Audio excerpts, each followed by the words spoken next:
Hello viewers, कैसे हैं आप सब लोग। स्वागत है आपका मेरे YouTube channel study with doctor Pawan Oberoi पर। मैं doctor Pawan Oberoi, head of department faculty of commerce, Bhagwati college Meerut. Viewers, अभी थोड़ी देर पहले मैंने सीसीएस यूनिवर्सिटी मेरठ का जो आपका मैनेजमेंट अकाउंटिंग का पेपर है, और क्योंकि सीसीएस यूनिवर्सिटी में एमसीक्यू सीरीज में एग्जाम आता है, आपको पता ही है, तो उसकी जो यूनिट थर्ड है आपकी ratio analysis, cash flow statement end fund flow statement, तो वो मैंने अपलोड कर दी है। और उसमें जो है 93 क्वेश्चंस हैं, ठीक है।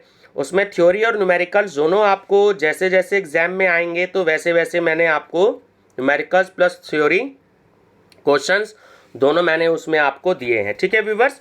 तो आप मेरी प्लेलिस्ट जरूर विजिट करिएगा। अगर आप मेरा चैनल फर्स्ट टाइम देख रहे हैं तो मेरा channel study with doctor Pawan Oberoi को जरूर सब्सक्राइब कर लीजिएगा, लाइक और शेयर भी करते रहिएगा, बेल आइकन प्रेस करती जाइएगा अपना नोटिफिकेशंस के लिए, जिससे आपको मिलते रहें नोटिफिकेशन जैसी अपलोड हो वीडियोस मेरी। और प्लेलिस्ट आप जरूर विजिट करिएगा, उसमें हिंदी मीडियम और इंग्लिश मीडियम दोनों में आपको क्वेश्चंस अवेलेबल होंगे, ठीक है। तो अब जो है हम डिस्कस करेंगे इसमें यूनिट नंबर 4, जो कि आपकी स्टैंडर्ड कॉस्टिंग और वेरिएंस ऑफ एनालिसिस से रिलेटेड है, ठीक है। तो कल मैंने इंग्लिश मीडियम में अपलोड कर दी थी, उसके 98 क्वेश्चंस थे। हिंदी में थोड़े से कम क्वेश्चन है, 47 ही क्वेश्चंस हैं, तो मैं आपको और क्वेश्चंस भी अवेलेबल करवाऊंगा, ठीक है। यूनिट 5 जो मार्जिनल कॉस्टिंग और ब्रेक इवन एनालिसिस की है, वो मैं 6 मई को पहले ही अपलोड कर चुका था, तो आप जो है प्लेलिस्ट में देख सकते हैं। तो इसी हिसाब से मैं 2 बार क्वेश्चंस अपलोड कर चुका हूँ। एक बार 4 महीने पहले मैं 450 क्वेश्चंस लगभग दे चुका था, और अब भी लगभग 450 प्लस में क्वेश्चंस मैं आपको प्रोवाइड करा चुका हूं। तो मेरे हिसाब से आपका मैनेजमेंट अकाउंटिंग का सिलेबस हिंदी मीडियम के हिसाब से तो ख़त्म हो चुका है, ठीक है। ये यूनिट जब आप स्टडी कर लेंगे तो मैं बाकी और क्वेश्चंस की ट्राई करूंगा, तैयार करूंगा और तब मैं आपको दूंगा, ठीक है। इंग्लिश मीडियम में भी कुछ क्वेश्चंस मैं आपको अभी और प्रोवाइड कराऊंगा, क्योंकि उसमें मैंने क्वेश्चन थोड़े से कम दिए हैं, तो उसमें मॉडल टेस्ट पेपर भी है, तो आप बच्चे स्टडी कर सकते हो, ठीक है। चलिए अब हम डिस्कस करते हैं यूनिट 4।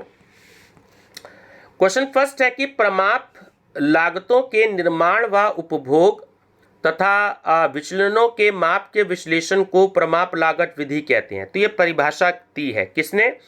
वॉल्टर डब्ल्यू बिग ने। प्रमाप लागत है पूर्व निर्धारित, है ना, प्री डिटरमाइंड।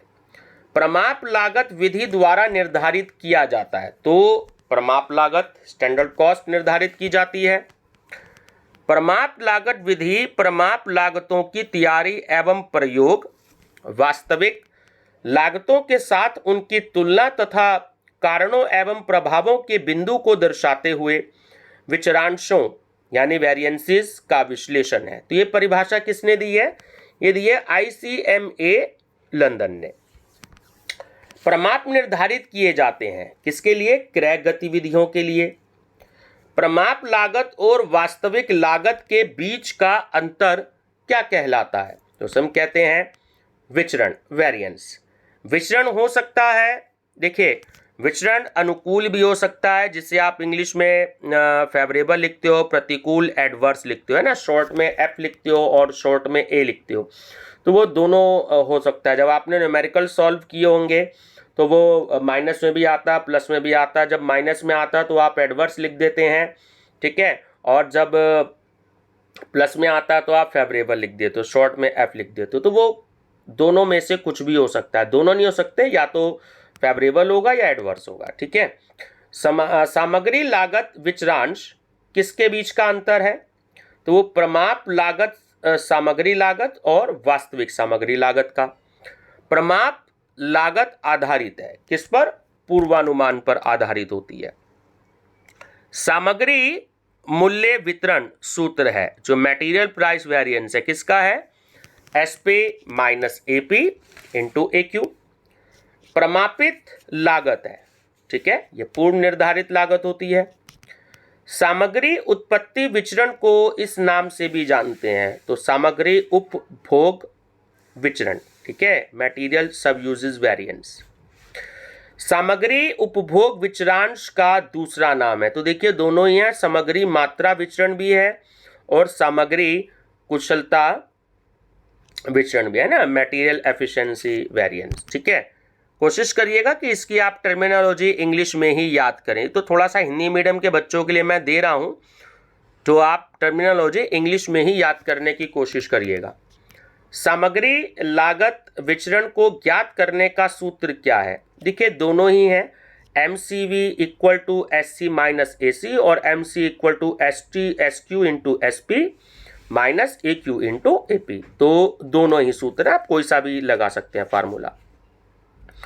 प्रमाप लागत विधि सहायता करती है किस लिए? कार्यकुशलता मापने में प्रमाप लागत होती है। तो आगामी अवधि की लक्ष्य लागत के लिए प्रमाप लागत विधि में शामिल है क्या?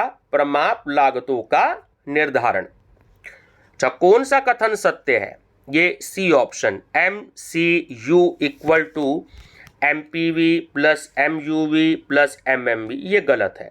ठीक है, सामग्री मिश्रण विचरण की गणना का सूत्र है, ठीक है, option D RSQ revise standard quantity minus actual quantity है ना, इनटू SP।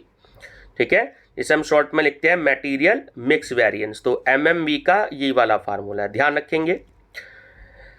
सामग्री उपभोग विचरण का सूत्र है, तो MUV फार्मूला हो गया आपका SQ minus AQ into SP। ठीक है, अब आपको देखो कुछ इंफॉर्मेशन दे रखी है, तो आपको 3 क्वेश्चंस के आंसर देने हैं। SQ आपकी 20 kg है, SP 18 पर kg है, AQ 24 पर kg है और SP 17.10 पर kg है। तो आपको 3 क्वेश्चंस के आंसर देने हैं 21 से 23। ठीक है, देखिए मैं क्वेश्चन सामने रख रहा हूं ताकि ये 2 क्वेश्चंस तो आप देख सके। तो मटेरियल कॉस्ट वेरिएंस क्या होगा? MCV। देखिए फार्मूला याद है, आप इजीली कैलकुलेट कर सकते हैं कि 50.40। ऐसे ही MMV क्या होगा? ठीक है, सॉरी MPV क्या होगा? मटेरियल प्राइस वेरिएंस, वो होगा 21.60 फेवरेबल। ठीक है, ऐसे ही आपका जो सामग्री उपभोग विचरण क्या होगा? मटेरियल यूजेज वेरिएंस, तो वो होगा 72 एडवर्स में। ठीक है, आइडल टाइम जो कार्यहीन समय सदैव प्रतिकूल होता है। ठीक है, सत्य। ठीक है, बिल्कुल सत्य बात है, आइडल टाइम जो होता है वो हमेशा प्रतिकूल होता है। श्रम दर विचरण का सूत्र है SR minus AR into AT paid. कार्यहीन समय विचरण का सूत्र क्या है? जो आइडल टाइम वेरिएंस का फार्मूला होता है वो होता है आइडल टाइम इंटू SR। श्रम कार्य दक्षता विचरण की गणना करते हैं, तो जो लेबर एफिशिएंसी वेरिएंस है उसका फार्मूला होता है ST for actual output minus AT into SR। श्रम लागत विचरण का सूत्र है, देखिए दोनों ही फार्मूले हैं कि SW for actual output minus AW for actual output, और सेकंड है ST for actual output into SR और minus AT paid into AR। श्रम विचरण का अन्य नाम है, तो वो है दल संयोजन विचरण। ठीक है, कार्य में लगाया गया वास्तविक समय से आशय वास्तविक समय में कार्यहीन समय घटाने के पश्चात बचने वाला समय से है। तो बिल्कुल सही बात है, सत्य है। कार्यहीन विचरण जो आइडल टाइम है सदैव होता है प्रतिकूल। फिर देखिए आपको इंफॉर्मेशन दे रहा है, ऐसे ही आपको एग्जाम में न्यूमेरिकल आएंगे, है ना, तो थोड़े बहुत जो लॉन्ग न्यूमेरिकल हैं, जो इजी न्यूमेरिकल हैं, आप उनकी प्रैक्टिस कर लीजिएगा, ज़्यादा टिपिकल की प्रैक्टिस मत करिएगा, इजी की आप प्रैक्टिस कर लीजिएगा, एग्जाम्पल्स की प्रैक्टिस कर लीजिएगा। ठीक है, क्वेश्चंस में अगर नहीं हो पा रहे तो कोई बात नहीं, आप एग्जाम्पल्स की प्रैक्टिस कर लीजिएगा कि प्रति इकाई घंटे स्टैंडर्ड के 4 हैं, एक्चुअल के 5 हैं। प्रति इकाई मजदूरी दर है स्टैंडर्ड की 20 और एक्चुअल की 24, और वास्तविक उत्पादन है आपका 2500। ठीक है, यूनिट है आपका। तो आपको 3 क्वेश्चन बताने हैं, 32, 33, 34। तो जो आपका लेबर कॉस्ट वेरिएंस है वो क्या होगा? 1 लाख एडवर्स में। ठीक है, श्रम दर विचरण क्या होगा? लेबर रेट वेरिएंस, वो होगा 50,000 एडवर्स। ठीक, और श्रम कार्य कुशलता लेबर एफिशिएंसी वेरिएंस क्या होगा? वो होगा 50,000। देखिए फार्मूले याद है ना, तो आप क्वेश्चंस को बहुत इजी तरीके से कर सकते हो, बहुत ज़्यादा टिपिकल क्वेश्चन एग्जाम में आपको नहीं आएंगे। उपरिव्यय विचरण है, देखिए परिवर्तनशील उपरिव्यय विचरण भी होता है और स्थिर उपरिव्यय विचरण भी होता है, तो ए और बी दोनों होते हैं। सही आंसर है ऑप्शन सी। बजटेड विक्रय और वास्तविक विक्रय में अंतर को क्या कहते हैं? विक्रय विचरण, सेल्स वेरिएंस। यदि बजटेड विक्रय 5000 इकाइयों का है और वास्तविक विक्रय 4800 इकाई है, बजटेड विक्रय मूल्य 10 रुपये प्रति इकाई है और वास्तविक मूल्य 11 रुपये प्रति इकाई है, तो आपका विक्रय विचरण जो सेल्स वेरिएंस है वो क्या होगा? वो होगा 2800 फेवरेबल। प्रमाप लागत विधि में प्रमाप लागत की तुलना की जा सकती है किससे? वास्तविक लागत से। ठीक है, सामग्री की प्रमापित लागत और वास्तविक लागत का अंतर होता है, तो वो होता है सामग्री लागत विचरण। यदि श्रम लागत विचरण 1500 एडवर्स है और श्रम दर विचरण 1000 फेवरेबल है, तो श्रम कार्य कुशलता विचरण होगा, क्या होगा? वो होगा 2500 एडवर्स में। ठीक है, प्रमापित प्रत्यक्ष मजदूरी और वास्तविक प्रत्यक्ष मजदूरी में भुगतान में अंतर कहलाता है श्रम लागत विचरण।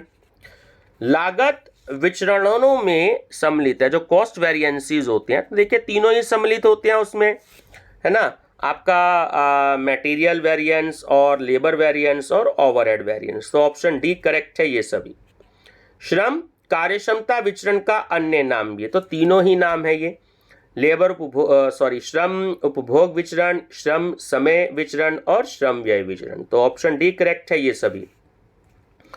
कौन सा विचरण सदैव प्रतिकूल होता है? तो पहले 2 बार आ चुका क्वेश्चन, कार्यहीन समय विचरण जो आपका आइडल टाइम वेरिएंस होता है। ठीक है, देखिए आपको कुछ इंफॉर्मेशन दी है कि कार्यहीन विचरण होगा, तो कार्यहीन समय 2000 घंटे, प्रमाप दर दे रहा है 4 रुपये, वास्तविक दर 5 रुपये प्रति घंटा।